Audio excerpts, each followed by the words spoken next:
कि व्यूअर्स क्या आपके साथ कभी ऐसा होता है कि पूरी नींद लेने के बावजूद सुबह ऑफिस जाने का दिल नहीं करता, या फिर ऑफिस का जो गुस्सा और दबाव है वो घर आकर फैमिली पर निकलता है। अगर ऐसा है तो आप वर्क बर्नआउट का शिकार हो रहे हैं।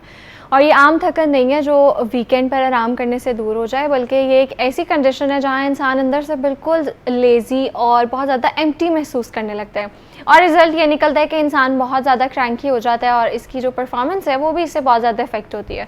तो आज के सेगमेंट में हम जानेंगे कि वर्क बर्नआउट है क्या, इससे खुद को हम कैसे बचाएं और जो काम का दबाव है वो खुद पर हावी होने से कैसे रोका जाए। उस पर बात करने के लिए मेरे साथ मौजूद है माहिर नफ्सियात डॉक्टर अली अजमल। अस्सलाम वालेकुम, कैसे हैं आप? वालेकुम सलाम, I am fine, thank you. You welcome. अच्छा डॉक्टर अली, सबसे पहले तो बताएं कि एक होते हैं नॉर्मल, हम टायर्ड हैं, आम हमें थकन है, थकावट है किसी चीज़ की, और एक होता है बर्नआउट। इन दोनों में डिफरेंस क्या है?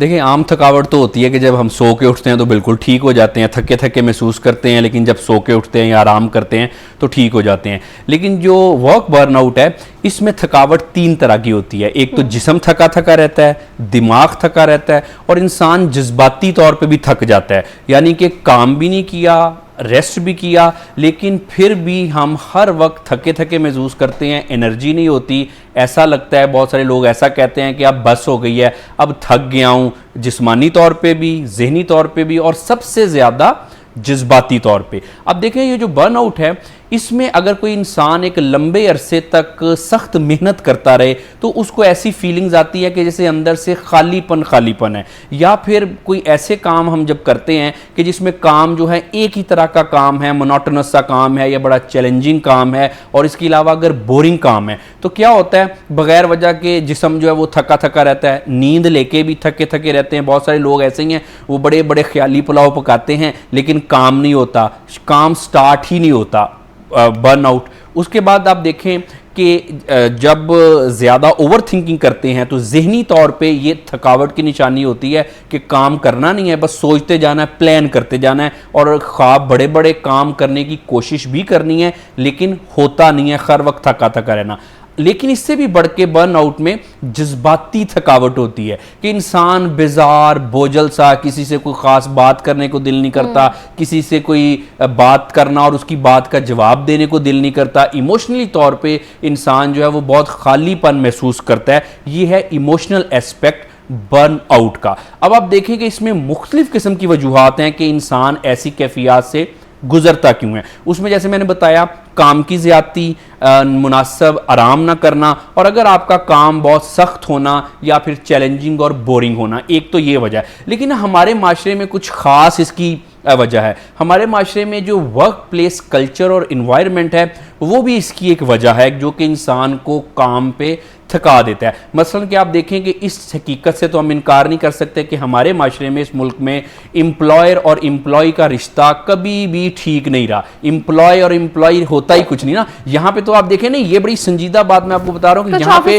नहीं, कुछ ऑफिस में नहीं, हर ऑफिस में ही ऐसे है। आप अपने बॉस से कोई उसको क्रिटिसाइज करके देखें, है जो जेनजी बॉस आ रहे हैं ना, उनके अंदर ये फ्लेक्सिबिलिटी है, और मेरा खुद का भी एक्सपीरियंस है तो मुझे पता है आप उनको कंस्ट्रक्टिव क्रिटिसिज्म भी दे सकते हैं, आप उनको आइडियाज भी दें तो वो उनको बड़े अच्छे तरीके से रिस्पेक्टफुल वे में लेते हैं और वो आपसे ग्रजेस बिल्कुल भी नहीं निकालते। चले, ये आप कह रही हैं, आपकी बात मान लेता हूँ, आटे में नमक के बराबर ऐसे होगा। लेकिन ज्यादातर ना, ये बात मैं आपको बताऊं कि ज्यादातर माशरे में जो एम्प्लॉयर एंड एम्प्लॉय का रिश्ता है ना, वो नौकर और मालिक का रिश्ता है। ये मैं आपको बड़ी बड़ी जगहों की बातें बता रहा हूं कि आप उनसे क्रिटिसाइज कर लें या आप उनसे डिफरेंस करके देखें। अच्छा, उसके बाद एक तो ये एंगल हो गया, मिलेनियल्स के साथ ये मसला ज्यादा है। ऑब्वियसली जेनजी थोड़ा सा चेंज कर रहे हैं, इसीलिए तो जेनजी मेरी फेवरेट जनरेशन है, इसीलिए तो मैं कहता हूं कि ये कुछ कर रहे हैं। अच्छा, उसके बाद आप देखें कि एक जो बर्नआउट की वजह, बड़ी वजह, जो जैसे मैंने बताया कि वर्क प्लेस कल्चर और एनवायरनमेंट है, यहां पे एक लोगों के बर्नआउट की बड़ी वजह जो है वो चमचे हैं। हर एक ऑर्गेनाइजेशन में चमचे होते हैं ना, नहीं, ये बड़ी संजीदा बात है। हर एक वर्क ऑर्गेनाइजेशन में चमचे होते हैं ना। अब वो क्या करते हैं, वो इतनी ज्यादा खुशामद करते हैं कि बाकी लोग जो कि चमचे नहीं बनना चाहते, वो बॉस उनसे भी एक्सपेक्ट करता है कि आप भी वही करो। अच्छा, जिसकी वजह से क्या होता है कि फिर बर्नआउट हो जाता है। अब इंसान कहता है जी हम काम करें, खुशामद करें, अपनी लाइफ और वर्क का बैलेंस करें, क्या क्या करें, सीधी सीधी चीजों को जब हम इतना कॉम्प्लिकेटेड कर देते हैं ना तो ये बर्नआउट होता है। और अच्छा बाय द वे ये हमारी सोसाइटी में कुछ ज्यादा ही ये एंगल है। बाकी तो काम की स्ट्रेस हो गई, फैमिली को मैनेज करना है, उसके अलावा और भी रिस्पॉन्सिबिलिटीज है, इससे तो बर्नआउट होता ही होता है। लेकिन ये जो मैंने आपको दूसरे फैक्टर बताए, ये बगैर वजह की जिस तरह से जो खुशामदी पाए जाते हैं, या फिर बॉस जो है वो बड़ा अपने एम्प्लॉय को बड़ा दबा के रखता है, ये भी एक बड़ी वजह है यहाँ पे बर्नआउट होने की। और उससे एक और बड़ी वजह मैं समझता हूँ कि हमारे माशरे में है ऑर्गेनाइजेशनल पॉलिटिक्स। हम लोग जो हैं वो काम करें ना करें, लेकिन हमें लोगों की टांगें खींचने में और दूसरों के रास्ते में टांगे अड़ाने का जो खास हमें मजा आता है, ये हमारी ना फेवरेट हॉबी है। अगर हमसे कोई ऑन अ लाइटर नोट कौमी मशगला हमारा पूछे ना, तो यकीनी तौर पे टॉप पे आएगा कि लोगों की कामों में टांग अड़ाना, ये हमारी फेवरेट जो है ये हॉबी है। तो आप देखें कि इससे भी बर्नआउट होता है जब एक माहौल टाइट होगा, माहौल जरा इस तरह से होगा कि जिसमें आपकी परफॉर्मेंस को सराहा नहीं जाएगा, आपको क्रिएटिव होने का, काम करने का ज्यादा मौका नहीं मिलेगा, और ऑर्गेनाइजेशनल पॉलिटिक्स, वर्क एनवायरनमेंट का सख्त होना, और फिर जो मैंने एक खास किस्म के एम्प्लॉयज की आपको बात बताई, उन नाम में बार-बार doctor they will do everything but their own work, और उनके अपनी बेशक कोई परफॉर्मेंस ना हो, उन्होंने ये जाके ऊपर बताना होता है ये करा था, ये करी थी, और शायद उनको इसी चीज की सैलरी भी मिलती है, या हायरिंग उनकी इसी चीज की हुई होती है। जी बिल्कुल भी, इसीलिए तो मैंने कहा ना जी कि ये जो लोग हैं इन्होंने पूरे एनवायरनमेंट को टॉक्सिक किया हुआ है इनका, और आप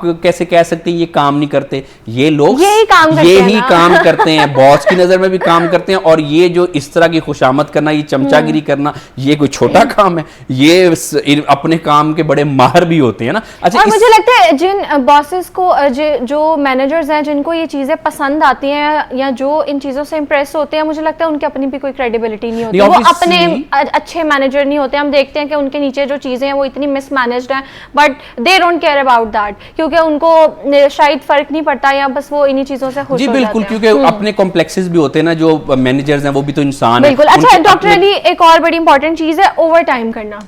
ओवर टाइम करना जो है, आजकल मैं देखती हूँ जो हमारे यंग बच्चे अब आ रहे हैं ना, जेन जी, उनको लगता है कि over time is not normal. लेकिन जो पुराने बॉस थे, मैं नहीं कहती हर ऑफिस में ऐसे होता है, अभी भी ये है कि आप अगर 5 बजे आपकी शिफ्ट खत्म है और 5 बजे आप जा रहे हो ना, तो आपको ऐसे साइड आई कराई जाती है जैसे पता नहीं आप गुनाह करके जा रहे हो। और बड़ी रील्स भी चल रही हैं, वो कहते हैं 5 बजे का मतलब 5 बजे जा रहे हो, तो आगे से कहते हैं कि भाई मेरी शिफ्ट 5 बजे की है।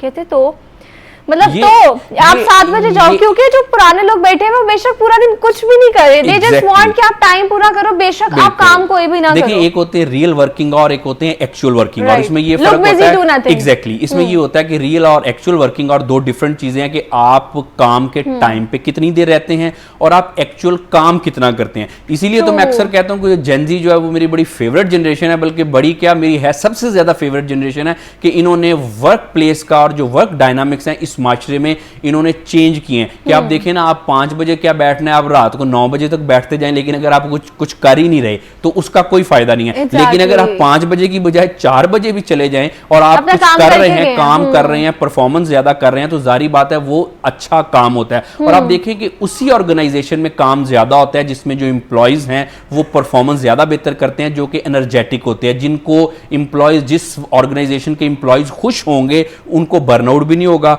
वो ज्यादा डेडिकेशन से, मेहनत से काम भी करेंगे, और उससे ऑर्गेनाइजेशन को भी फायदा होगा। क्योंकि देखें, जब ये ऑर्गेनाइजेशन का माहौल ऐसा होता है ना, तो लोगों को बर्नआउट तो होता है, लेकिन अल्टीमेटली आप देखें कि कोई भी है, चाहे मैनेजर नहीं समझ रहा या जूनियर नहीं समझ रही, अल्टीमेटली जो सफर करती है वो ऑर्गेनाइजेशन करती है। लेकिन जहां पे इंप्लॉयज जो हैं वो खुश होते हैं, हैप्पी होते हैं, हेल्दी होते हैं, उनकी मेंटल हेल्थ अच्छी होती है, बर्नआउट नहीं होता, इमोशनली वो उस वर्क प्लेस में सेफ महसूस कर रहे होते हैं, उनको अपनी जॉब का मसला नहीं होता, वहां पे काम ज्यादा होता है, इफेक्टिव होता है, और आप देखें कि वहां पे बर्नआउट भी नहीं होती और ऑर्गेनाइजेशन तरक्की करती है। और डॉक्टर अली, ये मैं एक बात से कंक्लूड करूंगी कि अक्सर कहा जाता है कि जिन लोगों की कोई लाइफ नहीं होती ना ऑफिस से हटके, या जिन लोगों की कोई नहीं सुनता, कोई फ्रेंड्स नहीं होते रियल टाइम में, फैमिली भी नहीं सुनती, वो बस ऑफिस आके ना पॉइंटलेस मीटिंग्स कॉल करते रहते हैं और चेंज कुछ भी नहीं होता, और रोज 2-2 घंटे की मीटिंग हो रही होती है, और उससे काम भी, ये मैं भी एक चीज ऐड कर दूं, उससे काम भी इफेक्ट होता है। ये बस कॉस्मेटिक मेजर्स होते हैं, इसका कोई फायदा नहीं होता। वहां पे काम ज्यादा होता है जहां पे इंप्लॉयज को मुनासिब आराम मिले, उनका ख्याल किया जाए, उनको वो खुश रहें,